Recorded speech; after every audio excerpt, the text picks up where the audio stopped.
I'm going to show you how to write an email. Would you like to all know how to write a persuasive email regardless of when? Look at this, I wasn't even expecting to do this.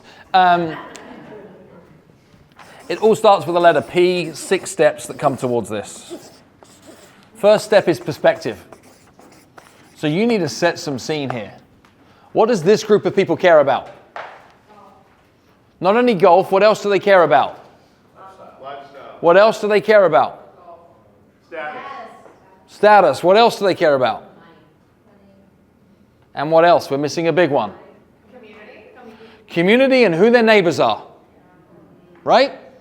They care like crazy about who their neighbors are. So what I'm going to do is I'm going to write to these people as a member of the community who cares massively about making sure our community attracts more of the right kind of people. That's the perspective that I'm going to set here. I'm then going to introduce a problem. See, the problem is that what people want to be able to do is to get anybody and everybody in here, and so many second homeowners of people who aren't actually going to use it, and the result of which is that our community is going to get diminished, right? We're going to introduce a problem to them. What we're then going to do is we're going to amplify that problem with some pain. And all that pain is which means that. Which is you, me, and the other people that live here are going to find ourselves with neighbors that aren't there, or part-time neighbors that results in blank, blank, and blank. Then we're going to introduce some possibilities. What are the possibilities? Well, we could leave this whole thing to chance. See what happens, see who shows up, and just deal with whatever it is that we end up with. What we could also do is we could all buy more of these homes ourselves and maybe share them with our friends and family. Or what we could do is we could think about who the right people are to be able to join us in this incredible spot. So now I'm going to introduce a plan. What's the plan I'm going to introduce? Well, the plan is my who do you know question. My plan is like, if you too care about who comes here, no doubt you've spoken to at least one other person that is considering potentially, possibly moving into the neighborhood. So who do you know that has given consideration to this being their next move? And then I'm going to wrap this whole thing up with some pleasure, which is the opposite of that pain.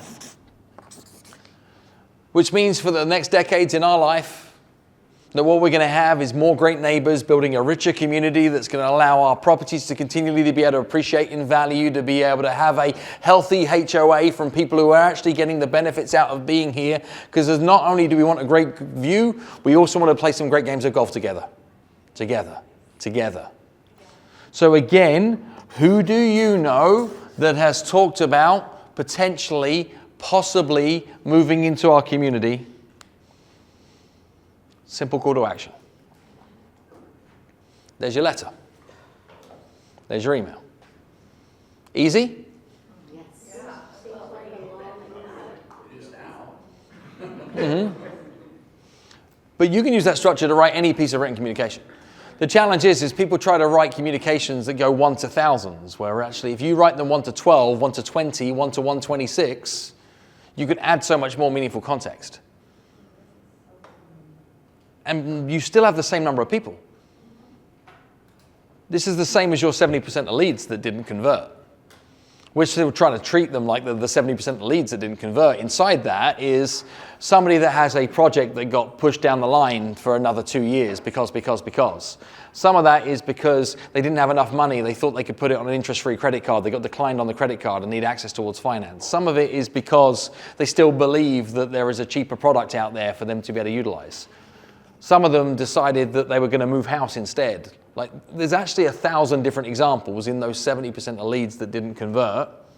The more you can have specificity, the more you can demonstrate empathy and hit the show me that you know me button. And if you write 1,000 emails, not 1 to 1,000, but you turn your 1,000 people into 22 that are this and 37 that are that and 14 that are the other, you can get obnoxious levels of conversion. But you have to treat people as people. And most of you know the data. Look at this if you were writing to a potential debt consolidation refi client. Like, I know that you've just moved, and the last thing in the world that you're probably looking to be able to do is to refinance. Yet the puzzle is that moving is expensive. And often what people find themselves doing as a result of moving is acquiring other high-interest debt through the form of credit cards, personal loans, etc., all post-closing to allow them to get to the house that they wanted. And although that your house is now worth more money, you are finding yourself servicing an increased amount of debt, and that your monthly outgoings are significantly greater than what you wish they would be just 18 months after moving. Obviously, what you could do is that you could look to be able to continually struggle with a monthly payment, foregoing some of life's luxuries and everyday activities that you want to provide for you and the people you care about. You could do that. You could also find ways of being able to work harder, create more money, put more time, effort, and energy into being able to get right side up on these increased payments. Or what you could also look to be able to do is to take advantage of the access to new products that have come available right now, refinancing the equity that you created in your home from the smart decisions you made over the last 12 months, and put yourself into a situation where not only do you have a more manageable payment, but you've got some more freedom to be able to actually have the liquidity to live your life every day. If you want to understand what that looks like, simply hit reply right now, and we can share with you what a precise refinance structure would look like in your world.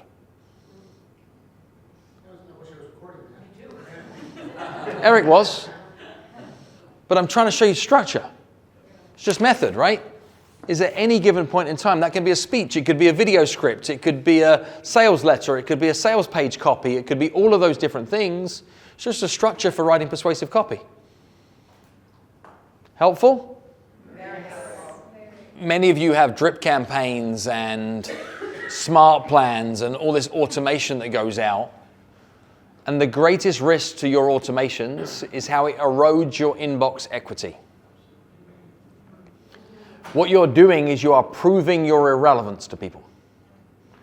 Because the more you show up inside somebody's inbox and don't deliver meaningful value, the more they learn that you don't have anything of value to deliver, they stop listening.